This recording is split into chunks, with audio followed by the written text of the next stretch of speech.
তোমরা যারা নেতাজি সুভাষ ওপেন ইউনিভার্সিটিতে ইউজি বিডিপি কোর্সে থার্ড ইয়ারে পড়ছো হিস্ট্রি অনার্সে, এবং তোমাদের যে CC12 পেপারটি রয়েছে আধুনিক ভারতের ইতিহাস, এই পেপারটির 2025-26 সাজেশন নিয়ে আলোচনা করবে এই ভিডিওতে।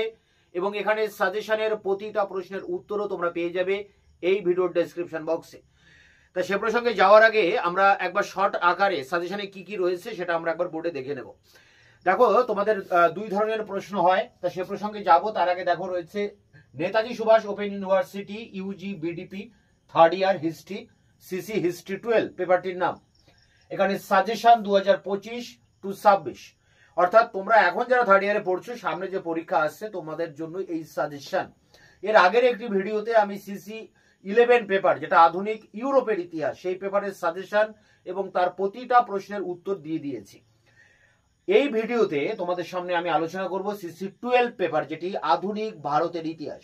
এই পেপারের যে সমস্ত ইম্পর্টেন্ট প্রশ্ন রয়েছে সেগুলি দেখো। এখানে দুই ধরনের প্রশ্ন হয়। গ্রুপ এ তে থাকে 10 নম্বরের প্রশ্ন, দুটো লিখতে হয়, 4টি প্রশ্ন আসে 20 নম্বর। আর গ্রুপ বি তে 6 নম্বরের টিকা লিখতে হয় 5টি, 10টা আসে, 5টি লিখতে হয় 30 নম্বর। এই 50 নম্বরের পরীক্ষা হয় 2 ঘন্টার সময়। তোমরা প্রিভিয়াস ইয়ারের কোশ্চেনগুলো দেখতে পারো, আমার চ্যানেলে আপলোড করা আছে, প্লে লিস্টে পেয়ে যাবে। তো দেখো, গ্রুপ এ তে 10 নম্বরের প্রশ্ন দুটি করবে, মানে পরীক্ষায় লিখতে হবে। তার জন্য মাত্র তোমরা 8টি প্রশ্ন পরীক্ষায় দেখে যাবে। পরীক্ষায় 4টি প্রশ্ন আসবে, তোমরা পড়ে যাবে। খুব শর্ট আকারে যদি পড়ো, এই 8টা প্রশ্ন অবশ্যই পড়তে হবে। চিরস্থায়ী বন্দোবস্তের উদ্দেশ্য, ফলাফল, পরেরটি 1857 সালের মহাবিদ্রোহের কারণ, পরেরটি নীল বিদ্রোহের কারণ ফলাফল, পরেরটি সাঁওতাল বিদ্রোহের কারণ ফলাফল। 3টি বিদ্রোহ এখানে রয়েছে, মহাবিদ্রোহ, নীল বিদ্রোহ, সাঁওতাল বিদ্রোহ। এই 3টি বিদ্রোহ করবে, একটা তোমরা পাবে। এরপরে দেখো রয়েছে সম্পদের বহির্গমন, আধুনিক শিল্পের বিকাশ, ব্রিটিশ ভারতের অরণ্য নীতি এবং ইঙ্গো মারাঠা দ্বন্দ্ব। এই 8টা প্রশ্নের মধ্যে আমি প্রথম 4টি প্রশ্ন, প্রথম 5টি প্রশ্ন, চিরস্থায়ী বন্দোবস্ত, মহাবিদ্রোহের কারণ ফলাফল, নীল বিদ্রোহ, সাঁওতাল বিদ্রোহ, সম্পদের বহির্গমন এবং আধুনিক শিল্পের বিকাশ, অরণ্য নীতি, এখানে 7টা প্রশ্নের উত্তর আমি দিয়ে দিয়েছি। 10 নম্বরের এই 7টা প্রশ্নের উত্তর তোমরা পেয়ে যাবে এই ভিডিওর ডেসক্রিপশন বক্সে, একটি প্লে লিস্ট দেওয়া আছে সেই জায়গা থেকে। এছাড়া তোমরা ইউটিউবে বাংলায় লিখে এই কোশ্চেনগুলো লিখে সার্চ করলে তোমরা আমার দেওয়া ভিডিও পেয়ে যাবে। যদি না পাও তাহলে আমার হোয়াটসঅ্যাপ নাম্বার 8327540655 নাম্বারে হোয়াটসঅ্যাপ করলে আমি উত্তরের লিঙ্ক তোমাদেরকে পাঠিয়ে দেব। এছাড়া তোমাদের যদি কোনো কোশ্চেনের প্রয়োজন হয়, অ্যান্সারের প্রয়োজন হয়, খুব দ্রুত তোমরা কমেন্ট সেকশনে কমেন্ট করতে পারো। দেখো, এখন ইউটিউবে নতুন একটা বৈশিষ্ট্য বা একটা নতুন আপডেট এসেছে যে আমি যেই বাংলায় কথাগুলো বলছি এগুলো ইংলিশে ডাবিং হয়ে যাচ্ছে। তো সেই জায়গায় ভিডিওর কর্নারে যে সেটিংস অপশন আছে সেখানে গিয়ে অডিও ট্র্যাকে গিয়ে তোমরা ল্যাঙ্গুয়েজ চেঞ্জ করে নিতে পারবে। তো যাই হোক, এই সমস্যাগুলো এসছে, এগুলো তোমরা দেখে নেবে একটু, তাহলে সব বাংলায় পেয়ে যাবে। এরপরে দেখো গ্রুপ বি, যেখানে 6 নম্বরের টিকা প্রশ্ন 5টি লিখতে হবে, 10টি আসবে 30 নম্বর। তা 10টি প্রশ্ন পরীক্ষায় আসবে, তার জন্য তোমরা এই 10টা টিকা পড়ে যাবে, 10টা পড়ে যাবে।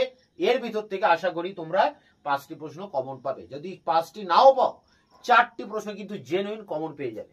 তো এখানে দেখো, এখানে 10টা প্রশ্ন রেখেছি 5 নম্বরের। প্রথম প্রশ্ন, পাঞ্জাব কিভাবে অধিগ্রহণ হয়? পরেরটি সিন্ধু প্রদেশে নেপিয়ারের ভূমিকা, পরেরটি ইউরোপীয় রপ্তানি বাণিজ্যে দেশীয় বণিকদের ভূমিকা, পরেরটি রায়তওয়ারি বন্দোবস্ত, পরেরটি মহারানীর ঘোষণাপত্রের তাৎপর্য, পরেরটি উডের ডেসপ্যাচ, পরেরটি মেকলে মিনিটস, পরেরটি পাশ্চাত্য শিক্ষায় খ্রিস্টান মিশনারিদের অবদান, পরেরটি কর্নওয়ালিস কোড এবং শেষে রয়েছে অবশিল্পায়ন।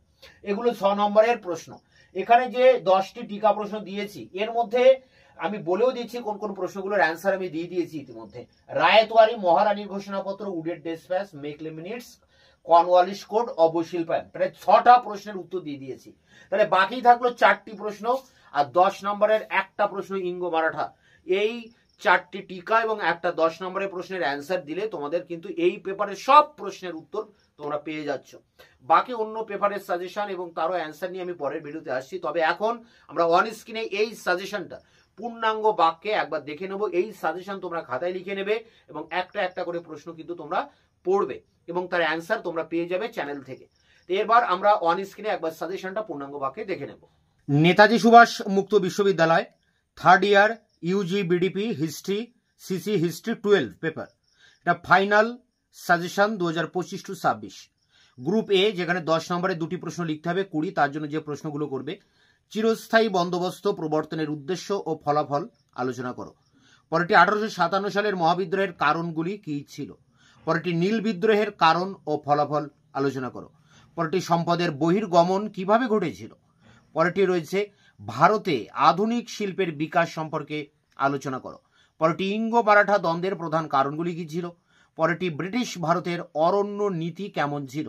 শেষ প্রশ্ন সাঁওতাল বিদ্রোহের কারণ ও ফলাফল আলোচনা করো। এখানে 8টি প্রশ্ন রয়েছে, এই 8টি প্রশ্ন ভালো করে করবে। আশা করি এর ভিতর থেকে 2টি প্রশ্ন কমন পেয়ে যাবে এবং এই 8টি প্রশ্নের উত্তর আমি চ্যানেলে দিয়ে দিয়েছি, তোমরা দেখে নিও। ডেসক্রিপশন বক্সে তার লিঙ্ক দেওয়া রয়েছে। 6 নম্বরের টিকা প্রশ্ন 5টি লিখতে হবে, 30 নম্বর, গ্রুপ বি থেকে। প্রথম প্রশ্ন, পাঞ্জাব কিভাবে অধিগৃহীত হয়েছিল। পরটি সিন্ধু প্রদেশে নেপিআর এর কি ভূমিকা ছিল। পরটি ইউরোপীয় রপ্তানি বাণিজ্যে দেশীয় বণিকদের ভূমিকা। পরটি রায়তওয়ারি বন্দোবস্ত। পরটি মহারানীর ঘোষণাপত্রের তাৎপর্য। পরটি উডের ডেসপ্যাচ। পরটি মেকলে মিনিটস। পরটা রয়েছে ভারতে পাশ্চাত্য শিক্ষার বিস্তারে খ্রিস্টান মিশনারিদের ভূমিকা। পরটা কর্নওয়ালিস কোড। পরটা অবশিল্পায়ন। এই 10টি টিকা প্রশ্ন করলে এর মধ্যে থেকে আশা করি কম পক্ষেও তোমরা 4টি টিকা কমন পেয়ে যাবে। তো এগুলো সংগ্রহ করবে। এছাড়া তোমাদের 11 পেপারটিরও সাজেশন আমি দিয়ে দিয়েছি, বাকি অন্যান্য পেপারগুলোর সাজেশন খুব দ্রুত নিয়ে আসবো, তার অ্যান্সার সহ। তো অবশ্যই চ্যানেলকে তোমরা সাবস্ক্রাইব করে রাখবে এবং বন্ধুদের কাছে শেয়ার করবে। ভিডিওটি ভালো লাগলে অবশ্যই একটা লাইক দেবে।